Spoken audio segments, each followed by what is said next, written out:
Hey, good afternoon, everyone. This is Shirley, and welcome to A Place to Pause. My hope is that these conversations help you slow down and reflect. I hope they help you to create a more peaceful and purposeful life full of possibility. I'm Shirley, and I'm really glad you're here. This past weekend, July 4th, was 4 years since my mom passed away. 4 years, and forgive me if my voice gets emotional because whew, it's such an incredibly displacing phase when you lose a parent, I guess, but for me, it's my mother. And some days it feels like yesterday. The other days it feels like it was more than 4 years. But this podcast isn't really about grief.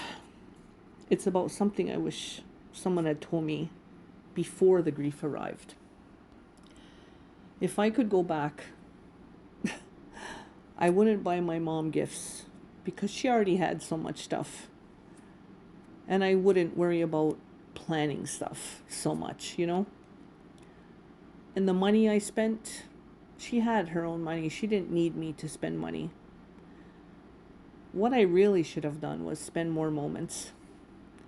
What I really should have done is record more videos of her laughing and talking. I'd save more of her voice. I would have asked her more questions,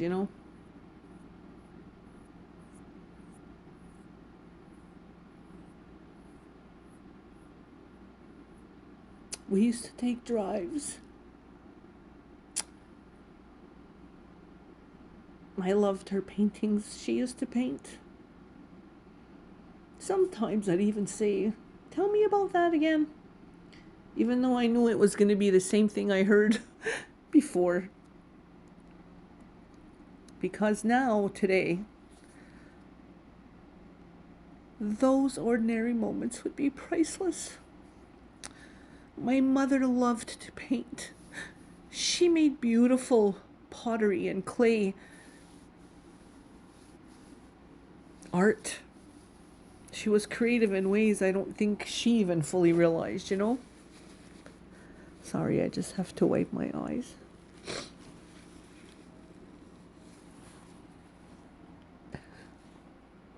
Looking back now, I think she wasn't asking for applause.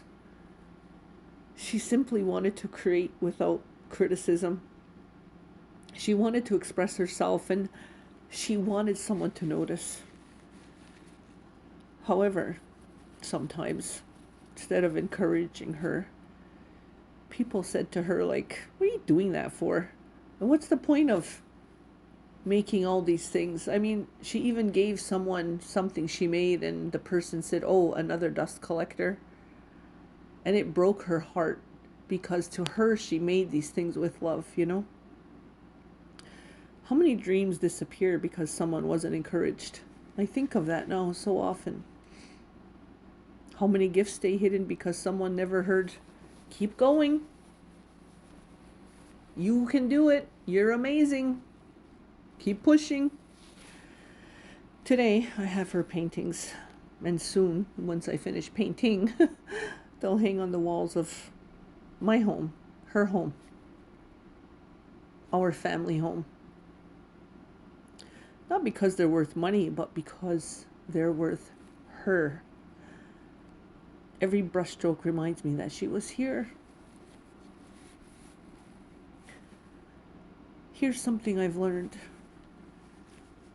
The things that we think are ordinary are usually the things we miss the most, and it's not Christmas, birthdays, or expensive dinners. It's hearing your mom laugh while you're making tea, or watching her stir a pot of soup, listening to her tell the same story again, watching her hands fold her laundry, or when she would file her nails, hearing her call my name. Those moments, they're so normal and they don't feel important while they're happening, do they? But one day, Those are going to become your treasures. If your parents are still here, don't wait. Don't wait until your work slows down or until you're retired. Don't wait until next summer. Go for the coffee and take the drive. Ask the questions and record it. Sit in the kitchen. Record videos and voices and birthdays. Anything, even if you're just driving along, record it if you can. Capture the laughter. Save their voice. Ask them about their first job. My mother's, I believe, she said, was in a chocolate factory or something in New York City. She was like 17. I don't know. And her first love, she often told us about her first love and how he wanted to marry her, but she just couldn't do it. And her biggest fear, ask your parents, what's their biggest fears? Who was their first love? What was their first job? Save it, record it, videotape it, and what's the happiest memory they have? Ask them what they dreamed of becoming. Because one day, you know, those answers may become the greatest inheritance they leave you. I'm so grateful I have a few videos of my mom opening gifts and just talking about stuff, you know. But when she passed away, it felt like I lost my grounding cord, my umbilical cord to this world. And that's the only way I've ever been able to describe it. She wasn't just my mother. She was the one person who'd known me from the very beginning. Grief taught me something, though.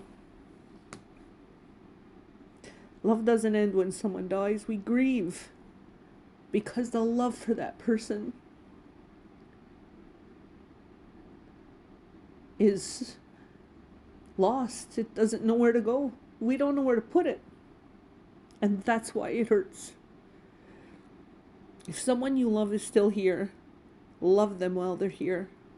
Tell them they're important. Support what brings them joy and take the pictures. Please record the videos.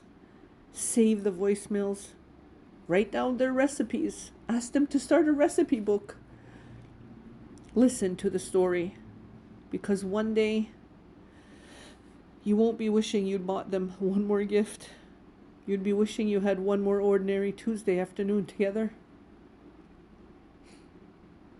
I miss bringing my mother coffee and toast at 5 o'clock in the afternoon because she slept all day, because she was up all night.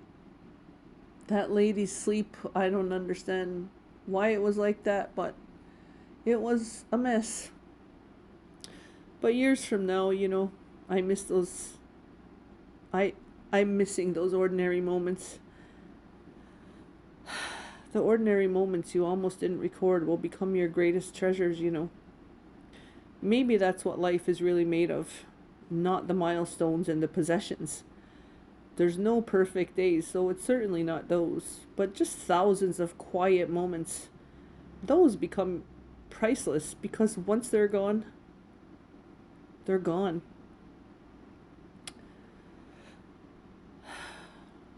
Thank you for spending this time with me. I hope you've taken this time and used a place to pause as a small little snippet of time for you to just breathe and know you're not alone. My hope is that these conversations help you slow down, reflect, and create a more peaceful, purposeful life full of possibility. So until next time, love deeply, be present, and never underestimate the value of an ordinary moment. Ganarun kwa, Guanagarde. I love you. Shirley.